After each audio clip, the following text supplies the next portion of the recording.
ላይ እናወራለን።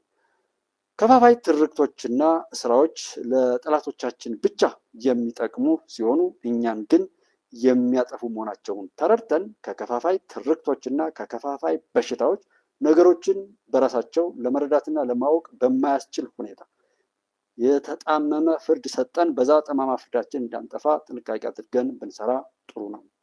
የተገፉትን አኩራፊዎችንና አቅመቢስ የሆኑ አካላትን ከመካከላችን ጠላቶቻችን ሊጠቀሙባቸው ስለሚችሉ እነዚህን ሰዎች ይዞ ያንን ያላቸውን ውድቀትና ውርደት ለጥፋት እንዳይጠቀሙበትና ለጥፋቶች መጫወቻ እንዳይሆኑ ጥንቃቄ አድርገን በማስተዋል ልናያቸው ይገባል። አኩራፊ ማለት የምንገፋቸው ሰዎች አሉ። በየትኛውም አግባብ ላይ እንደ ሰው የማናያቸው በሰፈር ላይ ጎዳና ተዳዳሪ እኮ ናቸው፣ እንደዚህ ናቸው እያልን ይሄ ድሃ እኮ ነው፣ ይሄ እኮ ሰርቶ አይለወጥም እያልን የምንለው መጥፎ ትርክት አለ በየሰፈሩ። አበክሮ ስም ለማውጣት መልካም ነገር ለመናገር የሚያስቸግረን ግን መጥፎ ነገርን ሰዎችን ለማጣጣልና ለመናቅ አፋቸው የተከፈተ መቃብር ነው የሚላቸው ንጉሥ ዳዊት ወደ እነሱ የገባ ሁሉ አይመለስም ይላል። አፋቸው የተከፈተ መቃብር ነው። ሰውን ሁሉ ወደ ውስጣቸው እየበሉ እየጣሉ እያከሰሙ የሚሄዱ የመቃብር አይነት ባህሪ ያላቸው ብዙ ሰዎች አሉ። በየሚዲያው ሲሳደቡ የሚውሉ እነዛ የመቃብር አጋንንታዊ ማንነትን የወረሱ ሰዎችን አላምጠው የሚበሉ አውሬዎች እንጂ ሰዎችን እንዳይደሉ እዚህ ጋር ይናገራል።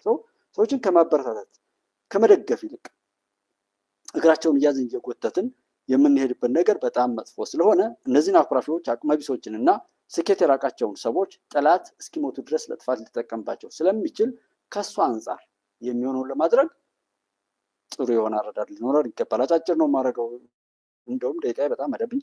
ስደተኞች፣ ተፈናቃዮች ልዩ ልዩ ድርጅቶች እና ተቋማት በደንብ ልናውቃቸውና ልንጠብቃቸው ልናጠናቸውና ልንረዳቸው ዓላማቸውን አይተን የሚጎዳ ነገር ካላቸው ልናስቆማቸው የሚጠቅም እና የሚጠቅሙ ከሆነ ልናስቀጥላቸው መሆን መቻል አለበት። ለምሳሌ ስደተኞች ከኤርትራ ከሻቢያና አሁን ከህዋታዊ እሳቤን አስይዘው የሚመጡበትን ስደተኞችን በአግባቡ እንደ ስደተኛ የተበደሉ ሰዎችን በአግባቡ መያዝ፣ በእንደዚህ በተበደሉ ሰዎች ሰበብ ግን የፖለቲካ አሻጥርን ተጭነው መጥተው አገራችንን ለማጥፋት የሚሰሩበት ባለ በሌላ አቅማቸው ብታምኑም ባታምኑም ቆሻሾች ሁሉ ባለ በሌላ አቅማቸው የሚፍጨረጨሩበት ወቅት ነው። ለጥፋት የሚፍጨረጨሩበት ሰዓት ስለሆነ ስደተኛም ይሁኑ ተፈናቃዮችም ይሁኑ ልዩ ልዩ ድርጅቶች ማለት የእርዳታ ድርጅቶች፣ የሆነ ድጋፍ ሰጪ ድርጅቶች ከላይ ያላቸው ስም በጣም መልካም የሃይማኖት ተቋማት፣ የማንኛውም ተቋማት ደግሞ አስፉት የትኛውንም ነገር ብቻ ግን ሳናውቃቸውን ማጨብጨብ ሳናውቃቸውን መንቀፍም ሳይሆን በአግባቡ አውቀናቸው የሚጠቅሙ ከሆነ እንድንጠቀምባቸው የማይጠቅሙ ከሆነ እንድናስቆማቸው የሚያስችል የግንዛቤ ደረጃ ብንፈጥር ብዙ ጉዳቶችን ልንቀንስ እንችላለን ነው።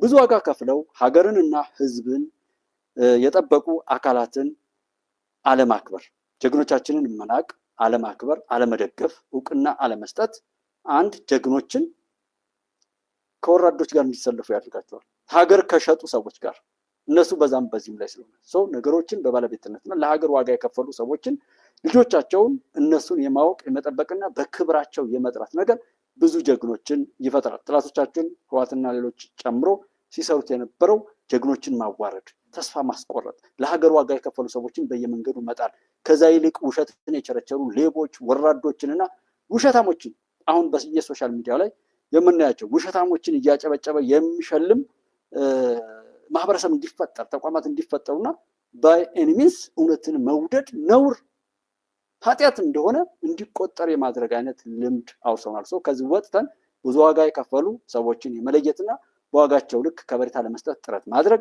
የዋሹ ሰዎችን ከውሸታቸው እንዲመለሱ ጥረት አድርገን ካልተመለሱም ራሳቸውን ችለው እንዲጠፉ የሚያስችል የግንዛቤና የአረዳድ ስርዓት ሊኖረን ይገባል። በሐሰት ወሬ ተጠልፈው እነዚህ ጀግና ያልናቸው ሰዎች በሐሰት ወሬ ተጠልፈው እስር ቤት ሰብረው ህዝብን በድለው ብዙ ወንጀል ከፈጸሙ አካላት ጋር ነፃ አውጭነት በሚል በተለይ አፋብን፣ ፋኖ፣ ሸኔ የሚባሉት ቦታዎች ላይ ያየናቸው እንደ አማራ ክልል ስናወራ እስር ቤት ሰብረው ከወጡ ሰዎች ጋር ከመከላከያ ከፌዴራል ፖሊስ ከተለያዩ የሀገር አቀፍ ተቋማት ላይ የነበሩ ልጆች በፕሮፓጋንዳ ተጠልፈው ከነዛ እስከ ሞት ፍርድ ወይም እድሜ ልክ እስራት ከተፈረደባቸው ሰዎች ጋር ተሰልፈው የተዋረዱበት ያንን ክብራቸውን ከነዛ ነውረኞች ጋር አብረው ያረከሱበት ነገር የተፈጠረው ይህን አይነት ክብር ባለመስጠትና እውቅና ባለመስጠት ያለመጠበቅና ያለማስረዳት ያለመረዳት ወይ እነሱ ሊያስረዱ ሲሉ ያለመረዳት ወይ እኛም እነሱን ያለማስረዳት የተሳሳተን ሰው ገፋ ገፋ አድርጎ በቃ ስተኛ ነው አድርጎ የማለትና በይቅርታውን ሰዎችም ሲመለሱ በይቅርታቸው እንዲቀጥሉ ለማድረግ የምናደርገው ጥረት አናሳ መሆን አለ። አሁን በየትኛውም ቦታ ላይ ሰዎች ይሳሳታሉ። የተሳሳቱ ሰዎች ተመልሰው እንዳይሳሳቱ መመለሳቸውን እውቅና ሰጥተን ጠብቀናቸው ዙሪያ ገባውን በመልካም ከቀጠሉ ብቻ የሚኖሩ መሆኑን ህዝብ ከጠበቃቸው ለመሳሳት አይቸኩልም። ከጠላናቸው ከገፋናቸው ግን የገፋቸውን ማህበረሰብ ለማስለቀስ ጠላት ደግሞ ዙሪያ ጥምጥሙን እየዞረ የረከሰ ነገሩን ሊጭናቸው ስለሚችል ጥንቃቄ ብናደርግ። ዓለማችን ባለቤት የሌላት ሆናለች። ብዙ ጊዜ ዓለም ባለቤት የላት። ለዓለም አቀፉ ማህበረሰብ ለምናምን እንደዚህ ይባላል አለ። በእነዚህ አሁን 5-6 ቀናት ውስጥ ባለው ሁኔታ የዩክሬንና ሩሲያ ነገር አልገባን ቢል የዚህ ሱዳን ኦር የፍልስጤማውያን ጉዳይ ባይገባን የባለፈው የሰኔ ላይ የ12 ቀኑ ጦርነት ባይገባን እና ሌሎች የፈረሱ ሀገራት ጉዳይ ባይገባን አሁን ባለፈው የቬንዙዌላው ፕሬዚዳንት እንደዛ እንደ በግ ታስሮ መሄዱ ካልገባን አሁን ኢራን ላይ የተፈጸመው ጭፍጨፋ ምናምን ምንድን ነው የሚያሳየው? ዓለም ባለቤት አለ። ዓለም ባለቤት ከሌላት ማድረግ አለብን ነገር ላይ ትኩረት ማድረግ። ዓለም አቀፉ ምናምን እያሉ የሚጮሁ ዱቅን ዱቂት የሆኑ ሰዎችን እዛው የሚጮሁበት ቦታ ላይ ሄደው እንዲጮሁ ከኛ መካከል ሆነው ግን እኛን ለባሰ መከራ እንዳይዳርጉን ለማድረግ ጥረት ማድረግ ይኖርብናል። ምክንያቱም የዛ ጉዳይ ራሱ የሚናገረው ነገር ስላለው ይችን ታክል መናገር ፈልጌ ነው እንጂ ከዛ ውጪ ራሱ ይናገራል። ዓለማችን ባለቤት የላትም። በዚህ ሰዓት በጣም አስተዋዮች እና ጠንቃቆች መሆን መቻል አለብን። ስራችንን ከማስተካከል ጀምሮ በአፋችንም በእጃችንም በየትኛውም አግባብ ላይ ኃጢአት የተባለና ህሊናችንም ፈጣሪም የማይወደውን ነገር ላለማድረግ ጥረት ማድረግ እሱ ነው እየሳበው ወደኛ የሚያመጣው። ጠላቶቻችን ሁል ጊዜም እኛን ምቾት በማሳጣት ብቻ ነው አበክረው የሚሰሩት፣ ለብጥብጥ የሚዳርጉ። ይሄንን ምቾት ካገኘን የተመቸው ሰው ለብጥብጥ ብጠሩት አይመጣም። ኑሮ የተስተካከለ ዳቦ ሰጥቶ አረቂ መጠጫ ሰጥቶ ተበጣበጥ መንገድ ዝጋ ቢባል አይመጣም።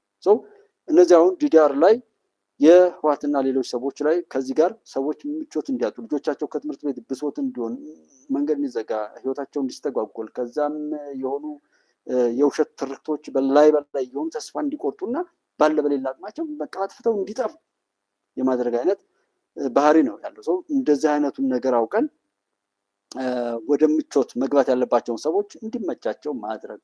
ሰዎችን ምቾት ባሳጣን ቁጥር አብረን ምቾት እያጣን እንደምንሄድ ማወቅ አለብን። አንዱን አጥፍቶ አንዱ በሰላም መኖር አይችልም። ይሄ ህግ ነው። ምናልባት ዛሬ አጥፍተን ሊሆን ይችላል አቅም አግኝተን፣ ግን ነገ እንደምንጠፋ ማወቅ። የዛሬ ገዳይ የነገ ተገዳይ ነው። የዛሬ ዘራፊ የነገ ተዘራፊ ነው። የዛሬ ደፋሪ የነገ ተደፋሪ ነው።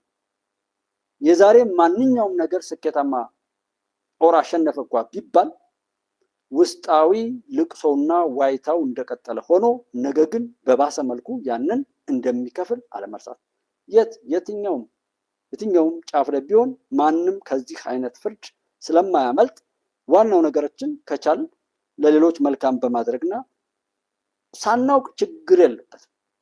ምንም ሰው መሳሳቱ መልኩ ስለሆነ ብንሳሳት አትደነቁ። በዚህ አስበን አቅደን ነው ማድረግ እየቻል ሳናደርግ ከቀረን ነው እንጂ ወይ ረስተነው ወይ አቅማተን ለሚሆነው ነገር አትጨነቁ። በእንደዛም አይነት ማሰብ ስለማያስፈልግ በቻልነው አቅም ከምኞት ጀምሮ መልካም ማሰብ፣ ሰላምን መውደድ፣ ለሰላም ጥረት ማድረግ መልካም ነገር ስለሆነ እሱ ላይ ነው ለማለት የፈለጉ እና ጠላቶቻችን ሁልጊዜም እኛን ምቾት በማሳጣት ነው ለብጥብጥ እና እርስ በርስ ለማባላት የሚዳርጉ